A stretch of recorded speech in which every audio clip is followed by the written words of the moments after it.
بسم الله الرحمن الرحيم.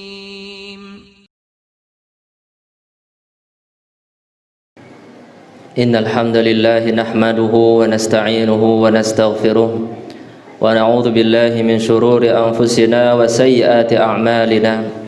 من يهد الله فلا مضل له ومن يضلل فلا هادي له. أشهد أن لا إله إلا الله وحده لا شريك له وأشهد أن محمدا عبده ورسوله لا نبي بعده. اللهم صل وسلم على نبينا محمد وعلى آله وصحبه ومن تبع هداه بإحسان إلى يوم الدين. ثم أما بعد. يا أيها الذين آمنوا اتقوا الله حق تقاته ولا تموتن إلا وأنتم مسلمون. يا أيها الذين آمنوا اتقوا الله وقولوا قولا سديدا يصلح لكم أعمالكم ويغفر لكم ذنوبكم ومن يطع الله ورسوله فقد فاز فوزا عظيما. Bapak-bapak jamaah Jumat rahimakumullah. Yang pertama dan terutama adalah kita bersyukur kepada Allah Subhanahu wa taala.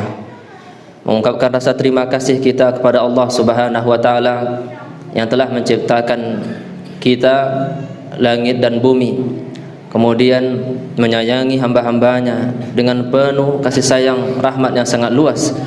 Lalu nanti dialah yang menguasai hari pembalasan amal-amalan hambanya. Di hari itu tidak ada yang berkuasa kecuali Allah Subhanahu wa taala. Limanil mulkul yaum. Allah Subhanahu wa taala bertanya, siapa yang memiliki kekuasaan hari ini? Tak satu pun raja-raja di dunia yang menjawab. Lalu Allah Subhanahu wa taala sendiri yang menjawab, lillahil wahidil qahhar. Milik Allah Subhanahu wa taala yang maha satu dan yang maha perkasa. Salawat dan salam kepada Nabi Muhammad sallallahu alaihi wasallam. Taraktukum ala mahajjatin bayda lailuha kanahariha la yazighu anha illa halik. Nabi sallallahu alaihi wasallam telah meninggalkan kita, namun dia tinggalkan kita di atas jalan yang terang benderang. Lailuha kanahariha, berjalan kalian di malam hari sama dengan berjalan di siang hari, saking terangnya. Dan tidak ada yang berpaling dari jalan yang aku tinggalkan itu, melainkan dia akan menemukan kebinasaan. Bapak saudara-saudara iman jamaah Jumat rahimakumullah, kita senantiasa diingatkan oleh Allah Subhanahu wa taala lewat ayat-ayatnya, dan mengingatkan atau mendapatkan peringatan itu sangat bermanfaat bagi orang beriman. Allah Subhanahu wa taala sampaikan, wa dzakir fa inna dzikra tanfa'ul mu'minin. Ingatkanlah orang-orang beriman, berilah peringatan kepada orang beriman, karena memberi peringatan kepada orang beriman itu sangat bermanfaat bagi mereka. Maka senantiasalah kita meningkatkan rasa takut kita kepada Allah Subhanahu wa taala, karena Dia adalah Al-Aziz Dzuntiqam. Dia yang maha perkasa dan maha menguasai dan memiliki penyiksaan. Siksaannya sangat pedih apabila dia berkehendak untuk menyiksa hamba-hambanya. Allah Subhanahu wa taala memperingatkan kita, fa andzartukum naran talazza, maka aku sudah peringatkan kalian akan api yang menyala-nyala. Oleh karena itu ambillah sebab agar kita terjaga dari api neraka Allah yang panasnya itu. Di dunia baru 1/70 dari api neraka yang Allah sudah siapkan itu. Tidak ada satupun orang yang sanggup menahan api neraka Allah Subhanahu wa taala itu. Maka ambillah sebab-sebab agar kita terjaga darinya. Maka Nabi sallallahu alaihi wasallam sampaikan, ittaqun nara walau bisyiqqi tamrah. Jagalah diri kalian dari neraka walaupun dengan berinfak setengah biji kurma. Faman lam yajid fa bi kalimatin thayyibah. Siapa yang tidak sanggup berinfak walaupun hanya setengah biji kurma, maka ucapkanlah perkataan-perkataan yang baik. Bapak-bapak, saudara-saudara seiman jamaah Jumat rahimakumullah. Allah Subhanahu wa taala memuji dirinya yang telah menciptakan langit dan bumi dan menjadikan kegelapan dan juga cahaya. Di surat Al-An'am ayat pertama, Allah Subhanahu wa taala sampaikan, alhamdulillahilladzi khalaqas samawati wal ard wa ja'ala adh-dhulumati wan nur. Segala puji bagi Allah Subhanahu wa taala yang telah menciptakan langit-langit dan bumi dan menjadikan kegelapan dan cahaya. Maka alam ini membutuhkan cahaya dari Allah Subhanahu wa taala. Allahu nurus samawati wal ard. Allah berfirman di surat An-Nur ayat 35, Allah lah yang memberikan cahaya untuk langit-langit dan bumi. Maka sebagaimana alam butuh cahaya, manusia pun butuh cahaya. Namun ada cahaya yang lebih penting daripada cahaya yang tampak. Ada cahaya yang lebih besar urusannya daripada cahaya matahari dan cahaya langit. Maka manusia membutuhkan cahaya itu. Allah Subhanahu wa taala telah memberikan kepada setiap manusia cahaya di antara dua matanya. Di dalam hadis riwayat Imam Muslim, ketika Allah Subhanahu wa taala mengeluarkan keturunan Adam dari awal sampai akhir, termasuk kita, istakhraja dzurriyyati Adam min dhahrihi. Allah mengeluarkan dari tulang sulbi Adam seluruh keturunannya. Di hadapan Nabi Adam dibentangkan seluruh keturunannya yang ketika itu tampak seperti semut-semut kecil. Allah Subhanahu wa taala mengambil persaksian kepada mereka, alastu birabbikum, kalian mengakui bahwa aku adalah Rabb kalian. Kalian akui bahwa aku ini Tuhan kalian, sesembahan kalian, satu-satunya yang berhak diibadahi dengan benar? Jawaban kita semuanya, kafir atau mukmin, bala syahidna. Ya, kami akui engkaulah Rabb kami, engkaulah ilah kami, la ilaha illallah. Maka di dalam hadis itu dikatakan, wa ja'ala baina 'ainai kulli insani wabisan. Maka Allah Subhanahu wa taala menjadikan di antara dua mata setiap insan ketika itu cahaya yang berkilau-kilau. Inilah cahaya fitrah yang Allah Subhanahu wa taala menciptakan seluruh manusia di atasnya. Seluruh manusia pada dasarnya mengakui adanya Allah. Seluruh manusia pada dasarnya mengakui bahwa Allah lah penciptanya, bahwa Allah lah yang berhak diibadahinya. Namun orang tuanya yang menjadikannya Yahudi atau Nasrani atau Majusi, dan setan nanti yang menggiringnya untuk menghalalkan apa yang diharamkan oleh Allah atau mengharamkan apa yang dihalalkan oleh Allah, sebagaimana disebutkan oleh Nabi sallallahu alaihi wasallam dalam hadis-hadisnya yang sahih. Bahwa jemaah Jumat rahimakumullah, ini cahaya yang pertama. Modal bagi setiap manusia Allah berikan adalah setitik cahaya di antara dua matanya. Tinggal lagi dia menyempurnakannya ketika dilahirkan oleh ibunya di kehidupan dunia. Maka di kehidupan dunia Allah Subhanahu wa taala memberikan cahaya kedua. Cahaya itu adalah cahaya Al-Qur'an. Allah Subhanahu wa taala sampaikan di surat An-Nisa ayat 174, ya ayyuhan nas, wahai para manusia sekalian, qad ja'akum burhanun min rabbikum, sungguh telah datang bukti keterangan yang nyata dari Rabb kalian, yakni Muhammad sallallahu alaihi wasallam, dengan berbagai mukjizat-mukjizat yang dibawanya. Wa anzalna ilaikum nuram mubina, dan kami sudah turunkan kepada kalian cahaya yang sangat nyata. Allah namakan Al-Quran itu sebagai cahaya yang sangat nyata, yang dengannya seseorang dapat masuk ke surga dan terhindar dari nerakanya Allah Subhanahu wa ta'ala. Maka di surat Ibrahim ayat pertama Allah Subhanahu wa taala sampaikan, alif lam ra, kitabun anzalnahu ilaika litukhrijan nasa minadh dhulumati ilan nur biizni rabbihim ila siratil azizil hamid. Alif lam ra, sebuah kitab yang agung yang telah kami turunkan kepadamu agar engkau mengeluarkan manusia dari kegelapan demi kegelapan menuju cahaya dengan izin Rabb mereka, menuju jalan Allah Subhanahu wa taala yang maha perkasa lagi maha terpuji. Maka Al-Quran ini adalah cahaya yang menuntun seseorang dan mengeluarkannya dari kegelapan kekufuran, dari kegelapan kesyirikan, dari kegelapan kejahilan, dari kegelapan kezaliman, dari kegelapan dosa-dosa besar ataupun kecil. Nabi sallallahu alaihi wasallam sampaikan, az-zulmu zulumatun yaumal qiyamah. Kezaliman itu baik besar maupun kecil, baik kekufuran ataupun maksiat, seluruhnya itu akan menjadi kegelapan demi kegelapan di hari kiamat. Maka Al-Quran akan menuntun seseorang yang mengikutinya kepada cahaya Allah Subhanahu wa taala. Ini yang kedua. Yang ketiga, Allah Subhanahu wa taala juga memberikan berbagai macam cahaya pada amal-amal soleh yang dilakukan oleh seorang muslim.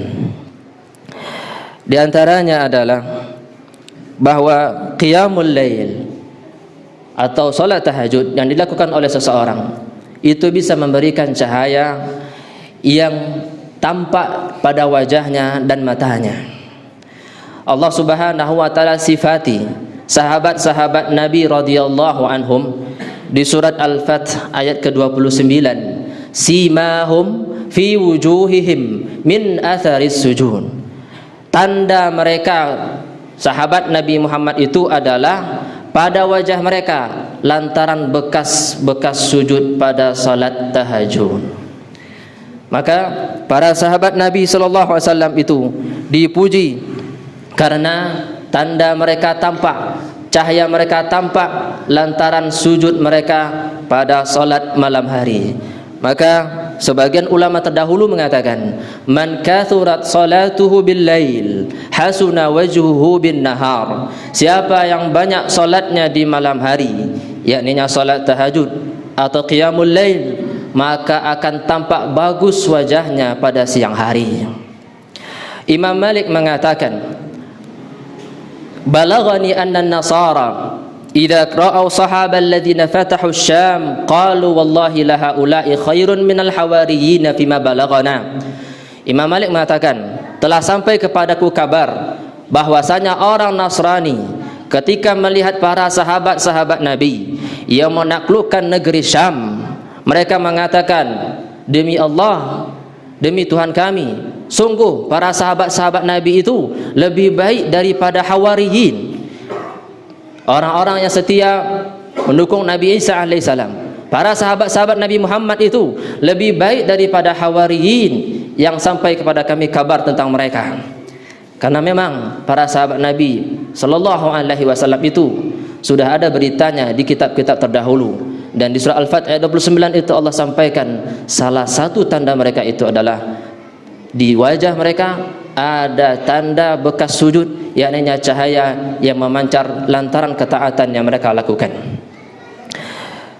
Kemudian juga termasuk cahaya yang ditimbulkan dari ketaatan yang dilakukan oleh seorang muslim, sebagaimana disampaikan oleh Imam Muslim dalam hadisnya bahwa Nabi sallallahu alaihi wasallam bersabda, was-salatu nur, dan salat itu adalah cahaya.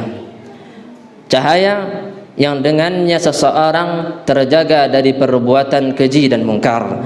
Inna salata tanha 'anil fahsya'i wal munkar. Sesungguhnya salat itu melarang dari perbuatan keji dan mungkar. Karena salat itu adalah cahaya yang dengannya seorang muslim mengetahui ini perbuatan keji, ini perbuatan mungkar, ini perbuatan yang baik, ini yang perbuatan yang buruk.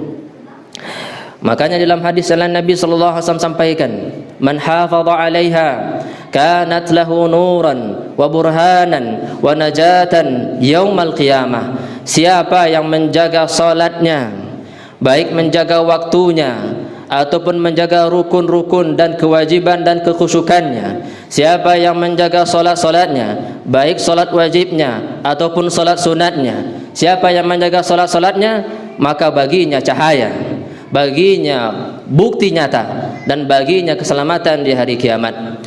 Wa man lam yuhafidh 'alaiha, dan siapa yang tidak menjaganya, lam yakun lahu nur, tidak ada baginya cahaya, wala burhan, tidak ada baginya bukti yang nyata, wala najah, dan tidak ada baginya keselamatan. Wa kana ma'a Qarun, dan dia akan bersama Qarun, wa Fir'aun, dan bersama Fir'aun, wa Haman, dan bersama Haman, wa Ubay bin Khalaf, 4 tokoh besar yang menggiring manusia ke dalam neraka. Maka orang yang tidak menjaga salatnya tidak akan mendapatkan cahaya di hari kiamat, dan orang yang menjaga salatnya akan mendapatkan cahaya yang luar biasa di hari kiamat. Bahkan orang-orang yang sengaja berjalan di malam hari menuju masjid-masjid Allah Subhanahu wa taala, Nabi suruh kita untuk menyampaikan kabar gembira kepada mereka.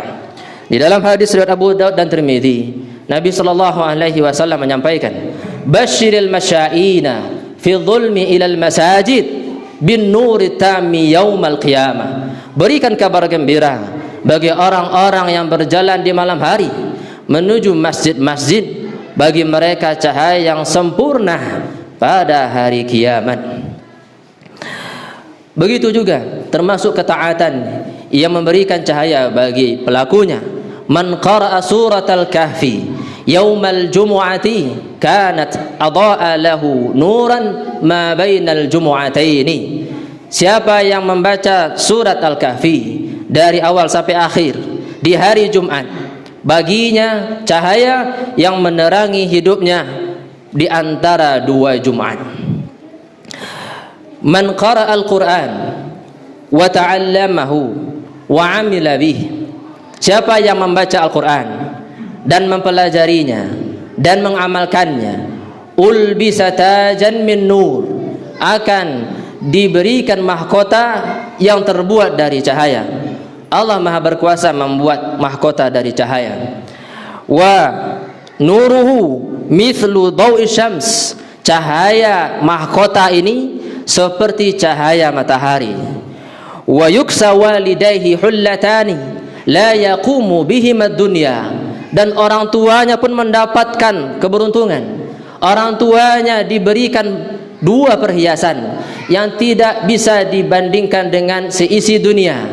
Faqala bima kusina, lalu kedua orang tuanya bertanya, lantaran apa kami diberi perhiasan yang luar biasa ini? Qal bi akhli waladikum al-Qur'an. Maka Allah berfirman, karena anak kalian berdua mengambil Al-Quran, yakninya dia membaca Al-Quran, mempelajari isi Al-Quran, menghafal Al-Quran, dan mengajarkan Al-Quran, dan menyebarkan isi Al-Quran. Bapak-bapak jamaah Jumat rahimakumullah, termasuk taubat. Ketika Allah Subhanahu wa taala menyampaikan di surat At-Tahrim ayat 8, ya ayyuhalladzina amanu tubu ilallahi taubatan nasuha, wahai orang-orang yang beriman, wajib hukumnya kalian untuk senantiasa bertaubat dengan taubat nasuha. Di ujung ayat Allah sampaikan, nuruhum yas'a baina aydihim wa biaimanihim. Allah janjikan bagi orang yang beriman, yang bertaubat senantiasa dengan taubat nasuha, cahaya mereka memancar di hadapan mereka dan di sebelah kanan mereka. Rabbana atmim lana nurana, ya Rabb kami, sempurnakanlah cahaya kami ini. Maka ulama mengatakan, As-Sa'di mengatakan, hadza min athari taubatin nasuh, ini salah satu akibat baik yang ditimbulkan dari taubat nasuha. Maka orang yang bertaubat nasuha akan mendapatkan cahaya yang terang benderang di hadapannya dan di sebelah kanannya. Dan yang terakhir, ketika seseorang tumbuh rambutnya lalu berubah menjadi uban, tumbuh ubannya itu di dalam ketaatan, di dalam keislaman, Nabi SAW sampaikan, berikan kabar gembira kepadanya, ubannya itu akan menjadi cahaya. Di dalam hadis riwayat Imam Tirmidzi, Nabi SAW sampaikan, man syaba syaibatan fil Islam, siapa yang tumbuh ubannya di dalam Islam, artinya rambutnya, tubuhnya itu dipakainya dalam ketaatan sampai tua, sampai tumbuh ubannya, maka Nabi SAW sampaikan, kanat lahu nuran yaumal qiyamah, maka baginya nanti cahaya di hari kiamat. Lalu sebagian orang di zaman Nabi ternyata ada yang benci dengan uban, karena uban itu adalah tanda seseorang sudah mulai tua. Sebagian jiwa manusia masih ingin muda dan tidak ingin tampak tua, akhirnya dicabutnya ubannya atau dirubahnya warnanya. Maka sampailah kepada Nabi SAW kabar ini, inna rijalan yantafuna syib, wahai Rasulullah, ada beberapa orang yang mengubah atau mencabut ubannya. Maka Nabi SAW sampaikan, man syaa falyantafi nurah, siapa yang mau silakan dia buang, silakan dia campakkan cahaya yang ditimbulkan nanti dari ubannya itu. Sementara kita sangat butuh cahaya, baik di dunia apalagi di akhirat. Maka tiga cahaya inilah yang kita butuhkan nanti ketika melewati sirat. Cahaya fitrah yang Allah berikan kepada setiap manusia dilengkapi dengan cahaya Al-Quran dan dilengkapi dengan cahaya ketaatan dan amal saleh. Fa'tabiru ya ulil absar la'allakum turhamun. Syukran ya Rabbi, syukran, hadaita qalbi, syukran.